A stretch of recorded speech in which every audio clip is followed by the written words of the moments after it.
Хөвн хан уулын хадагт шүү.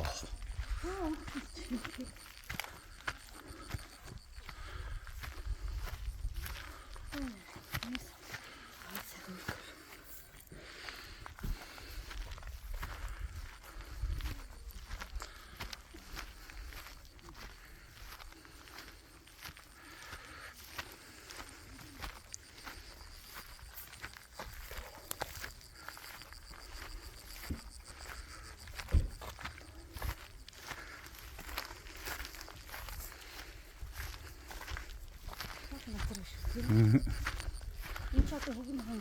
Тий хөвгөн хаан. Тийм ээ. Өстө хормог нэрлээ. Дандаа хажуугаар нэвдэг тий.